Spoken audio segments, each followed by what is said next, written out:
السلام عليكم ورحمة الله.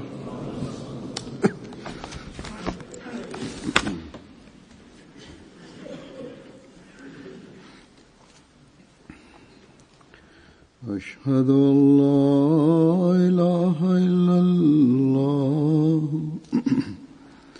وحده لا شريك له وأشهد أن محمدا عبده ورسوله أما بعد فأعوذ بالله من الشيطان الرجيم بسم الله الرحمن الرحيم الحمد لله رب العالمين الرحمن الرحيم مالك يوم الدين إياك نعبد وإياك نستعين اهدنا الصراط المستقيم صراط الذين أنعمت عليهم غير المغضوب عليهم ولا الضالين. Bismillahirrahmanirrahim. Huzur kaže da je Hazreti Muslim radijallahu anhu i obećan Mesija alejhi selam spomenuli su događaj o pogledu sira o karakteru obećanog Mesija alejhi selama. On je izvukao tako prefinjene zaključke, to istinskog vjernika upućuju pravom putu i na kraju osposobljava ga da prepozna istinsko značenje religije i isto tako onim koji ima potpuno shvatanje o tome. Jedan put je on u svom govoru komentarišući ajetu Kursiju suru, on je spomenuo u ovom dijelu lehu ma fi samawati ma fil ardi men zal ladzi yashfa'u indahu illa bi'izni. Kad je objašnjavao značenje ovog dijela ajeta, on kaže da sada vi recite, kad takva situacija dođe, da vašem gospodaru pripada šta je nebo i na zemlji, kad se pripada njemu, kako onda možete uzimati bilo kojeg gospodara osim njega? Ljudi kažu, mi ne vjerujemo, ne obožavamo nikog mimo Allaha i ne obožavamo nikog drugog osim Allaha. Međutim, mi dajemo neke žrtve njima, ponude njima i primamo blagoslovo od njih i mi to činimo za nekima drugima jer su oni blizu Bogu i oni će zagovarati za nas pred Bogom. Allah dželešanu kaže da bez naše komande, Allah kaže, vi ne može niko dobiti nikakvo zagovaranje i zauzimanje. U ovo doba Hazreti Muslima radijallahu anhu i Mesih Maud alejhi selam, ko može biti veći u ovo doba, viši od njega? Međutim, obećan Mesih alejhi selam je jedan put kad je Navab Muhammed Ali Sahib, njegov sin Abdurrahim Han, u pogledu njega, kad nije bio dobro, kad se razbolio, kad je obećan Mesija molio za njega, činio dove za njega, obećan Mesija je primio objavu da on neće preživjeti. Tako Hazreti Mesih Maud radijallahu anhu, obećan Mesija je mislio da ovaj čovjek je sve napustio, došao Kadijan i ako njegov sin umre, on će možda biti pod kušnjom i teškoćama. Tako da je on molio Allah dželešanu i rekao, radi zdravlja ove osobe ja zaista posredujem u ovom slučaju. Onda je on primio objavu, men zelezi ješvo indahu ila bizni, ko si ti ko može da zagovara i odnosno zauzima se bez mog odobrenja, tako Allah kaže. I Muslim Maud al-Jahanu je rekao kako je on imao veličanstvenu ličnost. Zadnjih 13 stoljeća ljudi su čekali na njegov dolazak, međutim kad je on zagovarao i posjedovao pred Allahom, Allah kaže ko si ti da bez mog odobrenja se zauzimaš za nekoga. Zatim mislimo da li Islam, obećan Mesija alaih salam kaže: kad sam primio ovu objavu, ja sam pao na tle i moje tijelo je drhtalo, ja sam bio vrlo blizu smrti. Kad je ovo stanje bilo tu, onda Allah dželešanhu je rekao: dobro, mi ti dajemo odobrenje za zagovaranje, odnosno za posjedovanje. I sada to uradi i oni moli Allaha u njegovima i on da se o sin ovog čovjeka Allahovom milošću oporavio. Ovi o blagoslova Allaha dželešanuhu.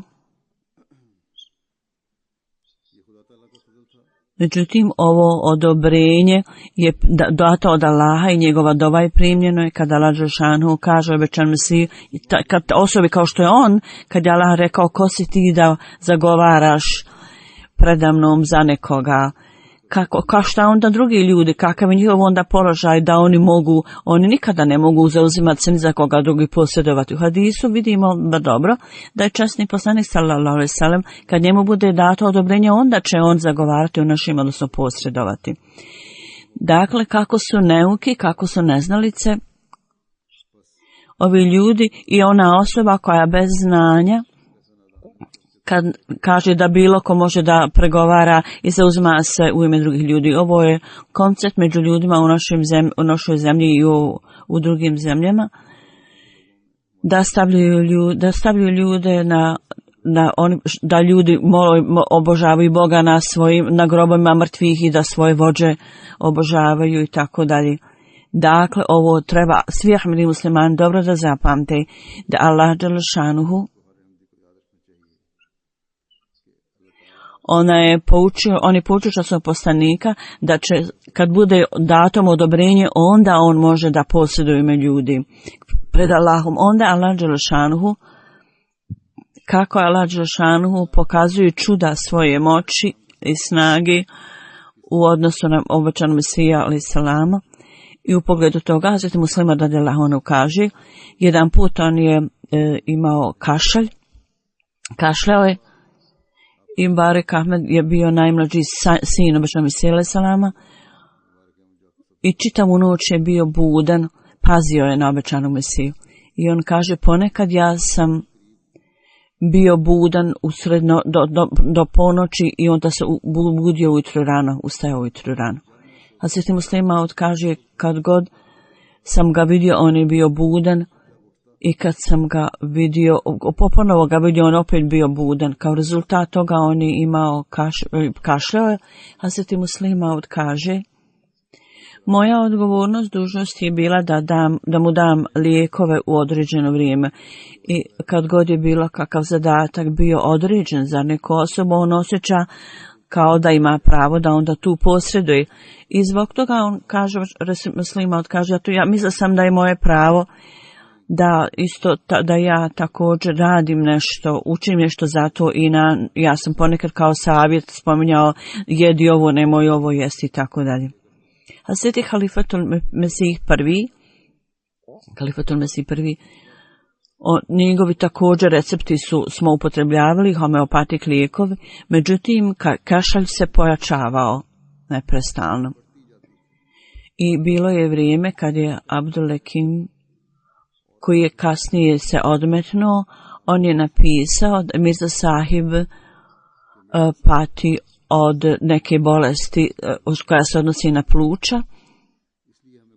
I mi smo također mislili da mu ne treba dati nikakva prilika da nepotrebno bude sretan i zadovoljan i ponekad je kašalj bio toliko dug i nastavio se tako dugo vremena da smo mislili da će prestati disati. Neko je došao izvana i kao dar mu donio određeno voće. Muslima kaže, ja sam cijeli ovaj dar njemu dao, on je pogledao na to i rekao, zahvali se ovoj osobi, da je Allah nagradi. Jedna od među ovim stvarima je bila banana, on je uzeo bananu i Muslim Maud kaže, pošto sam mu ja davao lijekove, ja sam mislio sam, zato što je meni dao pouku Muslim Maud,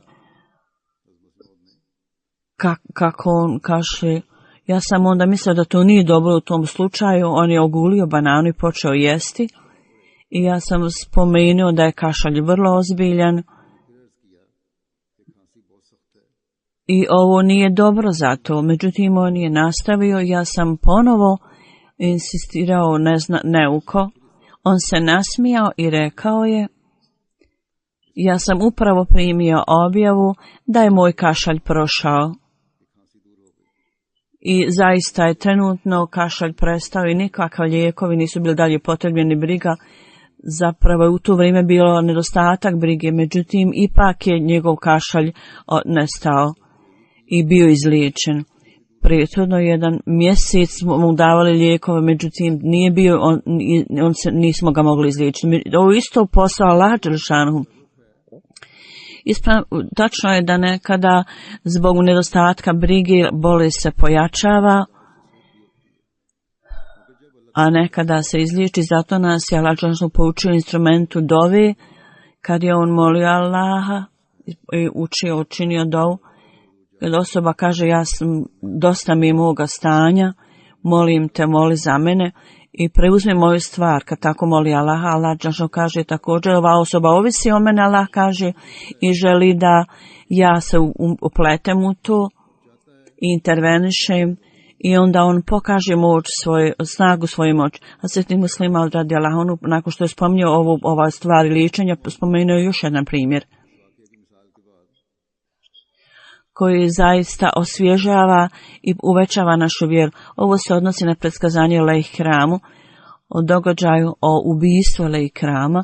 Može biti predstavljeno u ovom slučaju da kada Allah dželešanu hoće i želi, onda uprkos svih aranžmana za zdravlje i za izlječenje, bolest može biti prisutna. I Allah je spomenuo obećanom Mesiji kroz objavu, Allah je rekao da će on umrijeti narednog dana za 6 godina, drugog dana Bajrama. 6 godina se skoro bilo završilo i samo da napravi aranžman za posebni aranžman bezbjednosti uopšte nije teško i bilo je posebno moguće za njega da u ovo vrijeme on je možda poduzeo posebnu brigu o bezbjednosti, o svojoj sigurnosti. Međutim, to uopšte nije bilo teško za njega. Međutim, uprkos ove činjenice, Allah dželešanuhu je ispunio predskazanje koje je dao obećan Mesija alejhi selam. Iako je prividno stanje bilo protiv toga, suprotno tome, 6. marta bio je dan određen za njegovu smrt i samo prije toga odbor u to vrijeme su tražili od mene da nađemo neko mjesto i on je dao neko predavanje i tražili su od njega da ode negdje jer je tamo bila kuga vladala i Arija sekta su ga zaustavili da ne ide tamo u neko mjesto. I onda ovaj Lehikram je morao da ide u Zafargad, to mjesto drugo. Niko nije znao zašto se vratio u Lahor i 6. marta, on je tamo stigao u Lahor. Da se nije vratio do tada, tog dana, onda ovo predskazanje ne bi bilo ispunjeno.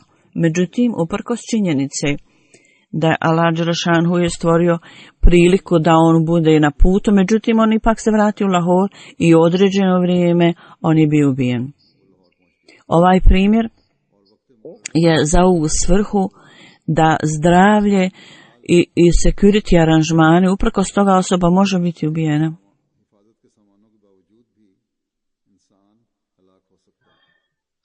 Allah dželešanu interveniše ovim stvarima ljudi i način kako on želi, on pokaže svoju silu i snagu i moć. Šahib Zada Mubarak Ahmed Sahib je spomenuo u pogledu brige o njemu. Hazreti Mesih Maud alejsalam je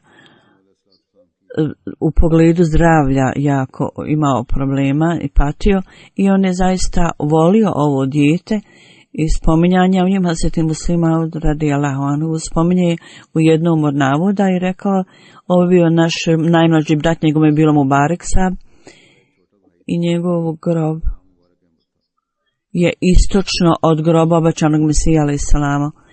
Njega obećan Mesija jako volio. Ja se sjećam da jedan put kad smo bili vrlo mali, imali smo naviku da imamo malu pilad. Ovo pokazuje da koliko je brige obično mi se imao prema svojoj djeci. Muslim kaže, neke pilče sam ja držao, neke moja braća. I ujutro smo išli da obiđemo ove piliće i poredili smo koliko imamo jaja od kokoši. I ponekad Mubarek Sab se pridružio s nama, ponekad ne. Kad se razbolio, bila jedna žena iz Multana. Ona je pazila na njega, zvali smo je Dadi. Svi su je tako zvali. Hazreti Kalifatul Mesih prvi, njemu se to nije dopalo, međutim nije bilo nikakve druge riječi koja bi pokazivala na tu ženu. Tako da umjesto Dadi, on bi ovog čovjeka, zapravo muškara, zove Čadi Dadi. Kad je Mubarek Sahib se razbolio, onda Dadi je rekao da je ova bolest zbog činjenice što je neko vrijeme boravio sa kokošima i na tom mjestu koji nije vrlo čisto. Hazreti Mesih Maud alejsalam je slušao i rekao je, Amadžan, ti prebroji kokoške i prebroji sve od njih i dadni cijenu koliko je ove vrijedi, dadni djeci i tako da on to poručio. Mubarek Sahib je bio jako drago obično Mesija sam. Ovo je bio njegov sin koji je umro. On je toliko na njega pazio i vodio brigu o njegovom liječenju. U skladu sa stanjem, Hazreti Mesih Maud je imao sliku o tom stanju i kaže ono što je bilo stanje obećano Mesije u to vrijeme. Hazreti Mesih Maud kaže, moj mlađi brat je bio jako drag mom ocu kad se razbolio. Hazreti Mesih Maud alejsalam je toliko naporno radio i vodio brigu o njegovom liječenju da su neki ljudi mislili ako Mubarek Sahib, moj brat, umre, Hazreti Mesih Maud alejsalam će biti jako ožalošćen.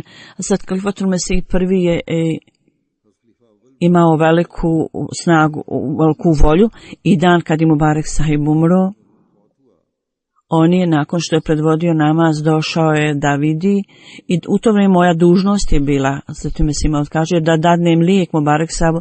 Ja sam klanjao namaz i doveo sam sa svom Kalifatul Mesiha prvog i kad sam tamo bio je doktor Mirza Sahib Jakub tamo i vjerovatno doktor Rashid Sahib. Kad je Kalifatul Mesih prvi stigao da vidi Hazreti Mubarek Sahiba, onda je Hazreti Mesih Maud alejsalam rekao, izgleda da je stanje dobro jer dijete spava, međutim to su zapravo bili njegovi zadnji momenti. Kad sam doveo Hazreti Mesih prvu Evela i Mesih Maud kaže kad si doveo ga, u to vrijeme njegove lice je bilo prema sjeveru i stope su mu bile prema jugu. Sad Kalifatul Mesih prvi je stajao pored njega i stavio prst na puls, međutim nije mogao osjetiti njegov puls. I onda je rekao obećanom Mesih, huzur, donesi neki mušk. I počeo je da pokuša da osjeća na laktu puls, međutim nije bilo nikakvog znaka o pulsu. Onda on rekao ponovo Mesih alejsalam, huzur, donesi molim te brzo mušk. I onda je uzeo njegovu ruku, ponovo je uzeo mu ruku i pokušao da na drugim mjestima osjeti puls, međutim on se zabrinuo i ponovo je rekao, treba vrlo brzo donesete mušk. Onda je Hazreti Musima tražio ključ i otvorio je kutiju. I zadnji put kad je Molvi Sahib s velikom zabrinutošću rekao, trebate vrlo brzo donijeti mušk. Onda s osjećajem da je Mesih imao da će podnijeti veliki bol i bit će ožalošćen smrću svoga sina, on je shvatio to i počeo je da drhti i nije mogao više stajati, nego je sjeo i mislio je možda će moći osjetiti udare srca blizu srca i možda će mušk pomoći, međutim šutio je jer nije ostao nikakve nade. Kad je Hazreti Mesih Maud alejhi selam, kad je uvidio znakove u njegovom glasu, on je mislio da je to možda zadnji moment i on je otvorio kutiju i mislio je da možda je moj sin već umro. Hazreti Mesih Maud alejhi selam je rekao Kalifatul Mesih prvi, ovo je bio povjerenje od Allaha. Ako je Allah uzima svoje ono što nam je dao, onda mi ne smijemo ništa prigovarati. Možda ti misliš da sam ja vodio toliko brige da ću jako mnogo patiti. Ovo je bila moj odgovor koji sam dao sada kad je on umro. Mi smo zadovoljni sa Allahovom voljom. I odmah je počeo da piše pismo svojim prijateljima. Hazreti Muslih Maud kaže, bilo su određene one kodopisnice dostupne, tako da umjesto da izvadi lijekove, on izvadio peru i počeo da piše pisma i ove dopisnice prijateljima, da je Mubarek Sahib, njegov sin, umro. On je bio Allahova manet i povjerenje koju Allah uzima natrag. Dakle, stvarni zadatak mumina, vjernika je da s jedne strane koliko god je moguće treba da služimo drugima i ovo služenje drugim ljudima je sredstvo za nagradu od Allaha dželešanhu. A s druge strane, kada Allahova volja bude manifestovana, pokazana, onda da čovjek ne pokazuje nikakvu zabrinutost, da misli ja sam dobio nagradu za ovu službu koju sam dobio. Ovi ljudi su naklonjeni plakanju i jadikovanju. I onda oni pati na ovom svijetu i na drugom. Kako su onda nesretni ovi ljudi koji imaju duplo patnju i na ovom svijetu i na drugom. Onda Hazreti Muslih Maud u pogledu toga na drugom mjestu kaže, obraćajući se ljudima u Kadijanu, ljudi koji žive ovdje mogli su vidjeti da je Abdul Kerim Sahib i Mubarek Ahmed Sahib u toku bolesti obojica. Hazreti Mesih Maud alejhi selam, koliko je mnogo on brinuo se o liječenju obojice. Ljudi su to uvidjeli i vidjeli da on misli da kao da napredak zajednice ovisi o životu ovih dvije ljudi, takav su dojam ljudi imali. I nije bilo pitanja kakav tretman treba da bude urađen. Međutim, poslije smrti šta se dogodilo kad su ovo ljudi umrli, da odmah otenuto se njegovo stanje podijelo i promijenilo i ljudi su bili iznenađeni kad su to vidjeli. S jedne strane je bio od jutra do jutra, do mraka, on je borio se, brinuo da se liječi u pogledu. Abdul Kerim Sahib bio isto tako, Sahib za Mubarek Sahib, kad je njegov slučaj bio isto tako, on je isto se ponašao. I poslije toga on se nasmijao i obraćajući se ljudima u pogledu smrti obojice, on je rekao, Allah mi unaprijed rekao o tome. U jednoj prilici je također spomenuo ovaj događaj na ovaj način i rekao da poslije smrti Mubarek Ahmeda, kad je izašao iz svoje kuće, obećan Mesija, mnogi ljudi su došli i on je rekao i počeo je govoriti i kazao je, ovo je kušnja od Allaha dželešanhu i naš džemat u ovakvim kušnjama ne smijemo osjećati bol u ovakvim prilikama i rekao je u pogledu Mubarek Sahiba, u to vrijeme ja sam imao objavu da će on biti, da će ga Allah uzeti u vrlo mladim godinama, tako da je ovo razlog za sreću da je Allah u znak manifestovan. Hazreti Muslih Maud kaže, naš brat i sin ili neka rodbina ako umru, U to vrijeme, ako postoji preskazanje o tome, onda skupa sa bolom mi treba da osjećamo sreću i zadovoljstvo zbog ispunjenja preskazanja. Nije to sreća da neko ne jadikuje, nego mi smatramo da sve je to Allahovo i da svi pripadamo Allahu. I ne trebamo skrivati nikakve znakove od Allaha. Dakle, naša odgovornost i dužnost je da otkrijemo sve ove aspekte ljudima svijeta, oba aspekta. S jedne strane treba da širimo ovaj znak od Allaha i da kažemo ljudima da je ovo veliki argument istinitosti običajnog Mesija alejhi selama, a s druge strane oni ljudi koji su pogođeni raznim krizama i teškoćama, ako ovi ljudi umru kao rezultat određenih nekih nesreća i nevolja, oni umiru zbog moćnih znakova običajnog Mesija alejhi selama koji su učinjene kao predskazanjima Hadžašanu, zato treba da im kažemo da oni umiru zbog toga. I isto tako ovo je dokaz istinitosti običajnog Mesija alejhi selama. A s druge strane također mi treba da pomognemo onim ljudima koji su koji imaju ovi kijamete i nesreće. Zapravo oni koji su povrijeđeni ili bolesti ili koji su pogođeni nekom nesrećom, kad se ovi događaji dogode i kad su ovi znakovi manifest pokazani, mi treba da im pomognemo.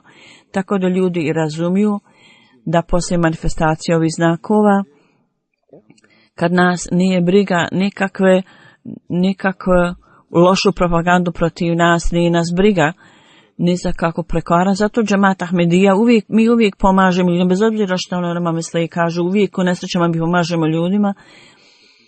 I kad oni vide naše ponašanje, onda nama Allah pokaže svoje atribute i moći pokazane sa zemlje i moćne znakove koje Allah pokaže sa neba. Ovi događaji ističu ove aspekte karaktera običajnog Mesija alejhi selama i briga o njegovom djetetu i o drugim ljudima koji su bili blizu njega i kako se brine o njegovom liječenju. I onda ispunjavanju znakova Allahovih, kako je izrazio sreću i zadovoljstvo da su se Allahovi znakovi ispunili. I onda kada Allahova odredba je prevladala i postala očita, članovi džemata, oni uvijek savjetuju članove džemata da u tim situacijama naglašeno istakao da treba da uvijek se bori da zasluže Allahovo zadovoljstvo. To je stvarna naša briga i o tome treba da uvijek vodimo najviše računa. I kakve budu informacije on dao u ispunjenju toga, dok o tome je s jedne strane zadovoljstvo, s druge strane ljudi, potreba za služenjem ljudi se traži vrlo djelotvorno i sa svom snagom treba to da činimo, da služimo ljudima. Sahibzada Mubarek Ahmed u pogledu njegove inteligencije i mentalne sposobnosti on spominje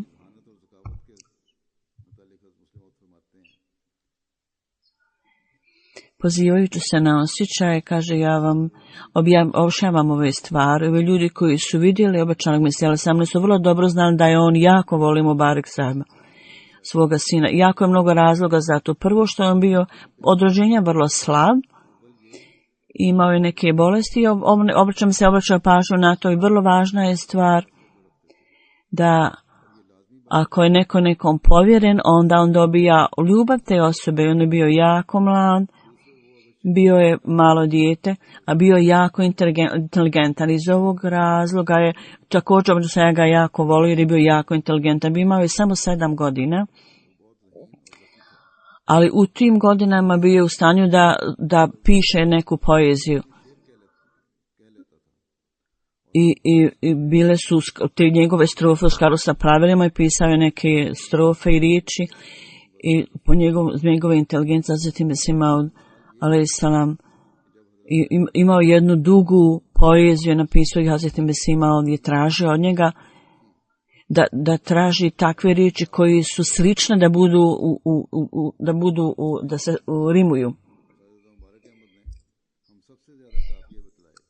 I onda je on odabrao i taj odabir njegove bio vrlo dobar.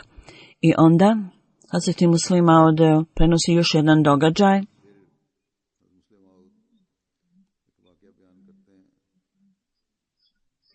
koji se odnosi na služenje ljudima,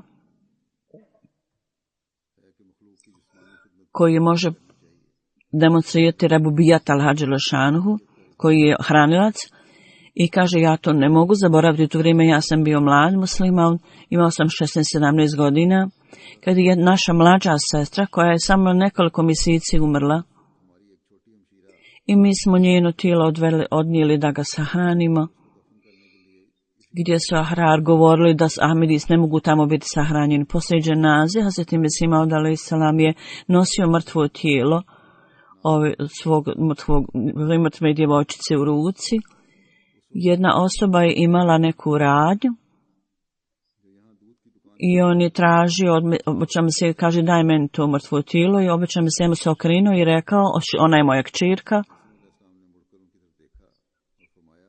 I fizička pomoć, ovo je zadnja pomoć koju ja fizički mogu da danem, i zato ja treba da nosim njeno mrtvo tijelo.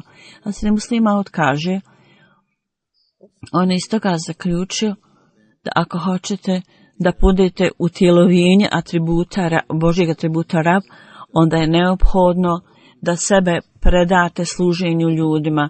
Ako potrošite cijeli svoj prihod i sav novac za propagiranje religije,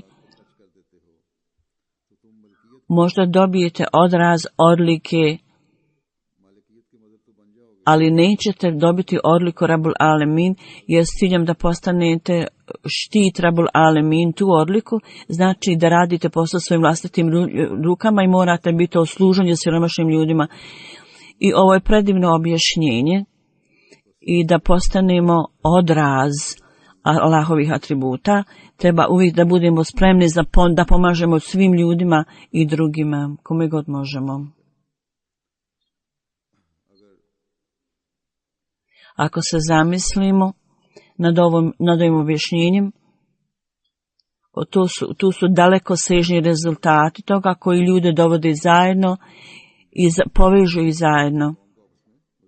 Ako većina ljudi u društvu budu takvi, zamisli se na tim, ono društvo može postati vrlo lijepo društvo.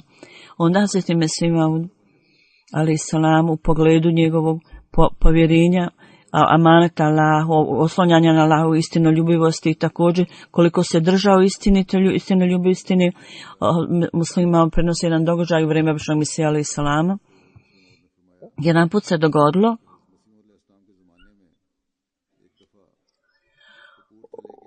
u pogledu džamije Kartopala, bila je prepreka između Ahmedi i Neahmedi, i sudija je poprimio takav stav koji je bio protiv Ahmedi muslimana, i članovi džemata su tražili od obećanog Mesija alejhi salama da čini dove. A Sveti Mesija ima napisao, ako sam ja istinit, on ću mi sigurno dobiti natrag ovu svoju džamiju.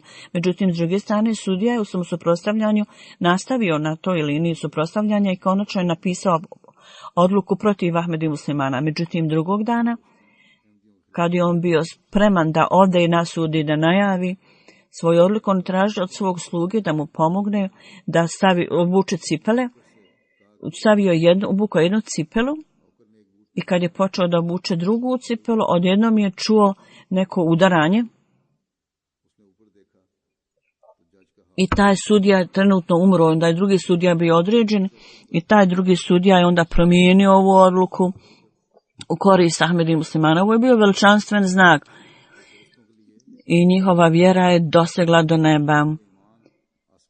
Znači, Allah neprestano daje obavještenja o nevidljivom, i kad ove stvari budu ispunjene, onda vjera vjernika se uvećava kao rezultat ovih informacija o nevidljivom. Kao rezultat toga, kad ljudi su vjerovali u časnog poslanika, sallallahu alejhi ve sellem, njihova srca su postala tako snažna da drugi ljudi, gledajući na njih, plakali su i jecali.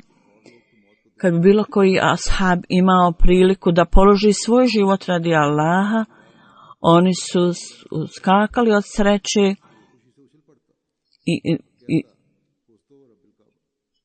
i kad su vidjeli priliku da mogu položiti svoj život, oni su skakali od radosti i govorili: Allaha, mi imam šansu da dadnem život u ime Allaha.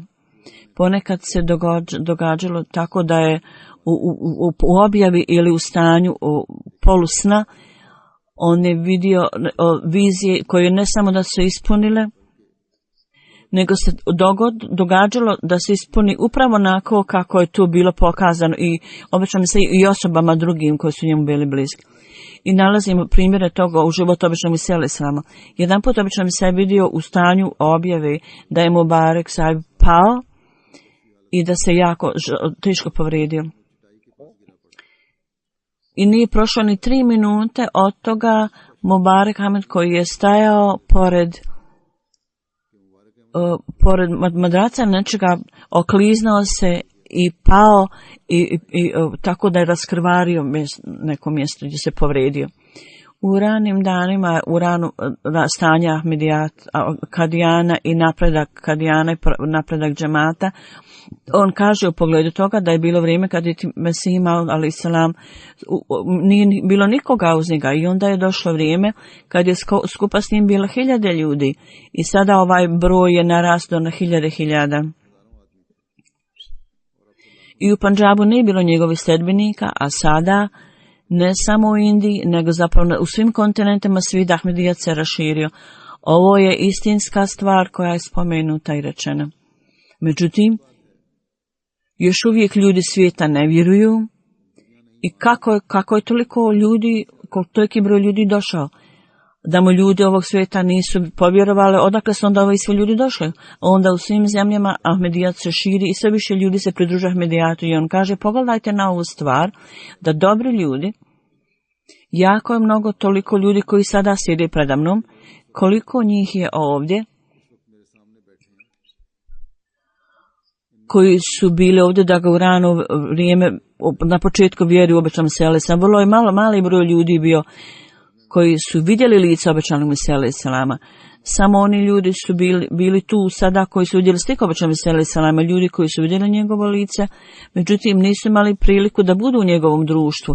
Vrlo je mali broj takvih ljudi koji su možda nekoliko njih koji su ga slušali i zaista se iskoristili iz njegovog društva i imali priliku. Međutim, na kraju odakle su oni došli? Moje rođenje, muslima kaže, to počinje od mog rođenja i institucije bajata u mojoj zajednici stoje jedno pored drugog. Kad sam ja odrastao, sazreo u to vrijeme, ja se vrlo jasno i živo sjećam da je Hazreti Mesih alejhi selam kad je išao u šetnju, onda Hafiz Ahmed alejhi sahib je bio skupa s njim i samo dvojica njih. Jedan put se dogodilo da Hazreti Mesih alejhi selam otišao u takvu oblast, osim Kadijana, on se na to poziva, i u pogledu toj oblasti, ja sam u to vrijeme bio malo dijete, ja sam zato insistirao da ja također idem sa njima. U to vrijeme bila jedna vrsta drveta u toj oblasti o kojoj on govori, i ova cijela oblast, sada Talimul Islam i visoka škola i džamija, to je bilo kao džungla prije. I jedno određeno drvo je tamo raslo, ništa drugo. Hazreti Mesih alejhi selam je otišao na tu stranu radi šetnje i na moje insistiranje da me povede sa sobom. Međutim, poslije nekog vremena ja sam počeo da govorim da sam umoran. Na to je Hazreti Mesih alejhi selam bi me stavio u svoje krilo, ponekad njegov ahbab koji išao sa njim, i nosili su me. U takvim prilikama, u takvo vrijeme ja se sjećam da je tvrdnja Božja Mesaje bila tu, međutim bilo je vrlo mali broj ljudi koji su vjerovali. Ljudi koji su dolazili u Kadijani, bilo je to mali broj. Sada situacija je takva da mnogo puta mi moramo, ovo je bilo da prije nego što ljudi dosele u Kadijan moraju tražiti odobrenje.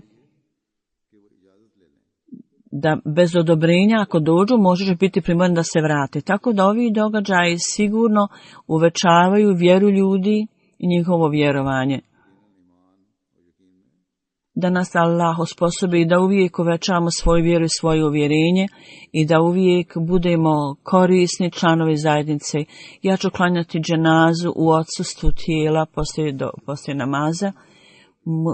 Muhlisaba, žena iz Mahmud Saiba iz Karačija, 27. aprila, od 59 godina imala, umrla je zbog raka i nalilah inna ilaihi rađiun. Njen otac 1953. u vrlo teška vremena poslije studiranja dao je zavid bajata. Ponekad opozicija suprotstavljanje otvara put upute. Mohamed Rafid sahib je radio u Pakistan armiji, vojsci. On je bio iz Karačija. Krenuo iz Karačija i kad je stigao bila je grupa hođa 1953. Kad je prvi nemiri počeli u Pakistan. Dakle, tamo je bila grupa hođa i oni su govorili da idu u džihad i govorili su mi ćemo ukloniti Kadijan, uništiti ga potpuno ravnice sa zemljom. I osim Malik Rafik Saiba još jedne osobe, niko nije imao kartu za putovanje, oni su svi putovali bez karte. Ako mulasi kažu da su oni istiniti, ako je njihov džihad bio ispravan, kako onda su oni mogli da oštećuju željeznicu i da ne kupuju kartu? Oni sada čine još više štete. Onda se on prihvatio je svoje zauzeće u Karači i on je pitao ako bi imali kakav kadijani u našoj jedinici, nakon što bi dobio informacije i dobio informacije Ahmedijata i u to vrijeme onda postao Ahmedi. U svakom slučaju, njegov otac je primio tako Ahmedijet i cijela porodica je primila poruku Ahmedijata. 1987. on učio u Karačiju, poučavao je. 1997. i do smrti Allah je osposobio ovu ženu, gospođu, da djelotvorno čini od neke usluge za džemat do 58-9 godina i 2 puta je bila lokalni predsjednik ženske organizacije Leđna i u tom svojstvu je služila džemat. I također je nadgledala druge i bila je član izvršnog komiteta i Allahovom milošću bila je musi. Iza sebe je ostavila muža Said Mahmud Shahsab, a osim njega ostavila je 2 sina i 2 kćeri. 2 sina su misionara, Shafida Sahib, on koji je u Nigeriji, i Hafiz Sahib Mashud Sahib, koji je u džamiji UK, on služi u džamiji Ahmedija Velike Britanije. On nije mogao ići u Pakistan radi dženaze. Said Mashud Ahmed Sahib piše, kaže, moji roditelji su obojicu sinova potrudili se da nauče časni Kuran na pamet, da im Allah nagradi, i onda su ih poslali u džamiju da studiraju. I moja majka je, kaže, uvijek više davala prednost religiji na svjetovnim stvarima i nama stavila u glavu da treba da služimo džemat. I ja se sjećam, on kaže da u vrijeme kad bi išla spavati, ona bi učila nas da na pamet naučimo dove i molila za nas, Allah činila dove za nas, i pogotovo dova koju je napisao Meri Muradova. Ona je te po ime također nama recitovala na način dove.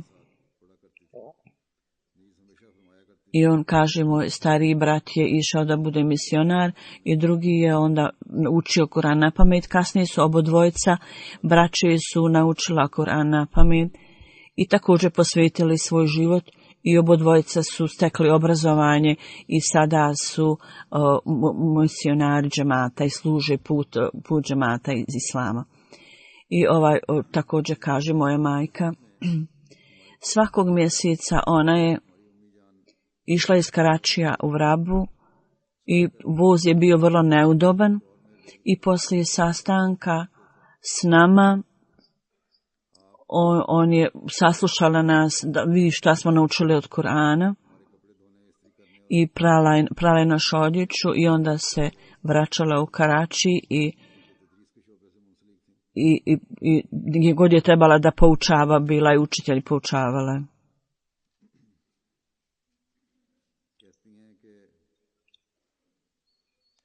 Mešud Sab je otišao u Karači kada ona nije bila dobro i vidio je i kaže kad sam otišao tamo, sada ja uvijek hvalim Allah dželešanuhu, o moj gospodaru, nemoj me učiniti da budem kušnja za svoju isto djecu koji su vakf.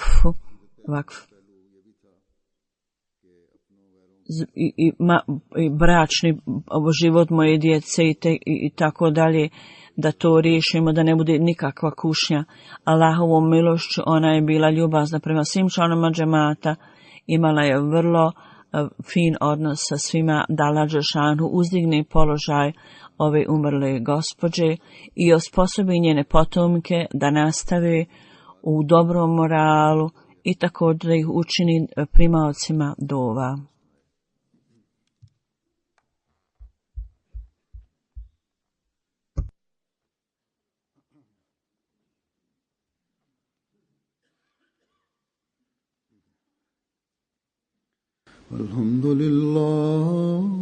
الحمد لله نحمده ونستعينه ونستغفره ونؤمن به ونتوكل عليه ونعوذ بالله من شرور أنفسنا ومن سيئات أعمالنا من يهده الله فلا مضل له ومن يضلل فلا هادي له ونشهد أن لا إله إلا الله ونشهد أن محمدا عبده ورسوله عباد الله رحمكم الله إن الله يأمر بالعدل والإحسان وإيتاء ذي القربى وينهى عن الفحشاء والمنكر والبغي يعظكم لعلكم تذكرون اذكروا الله يذكركم وادعوه يستجب لكم ولذكر الله أكبر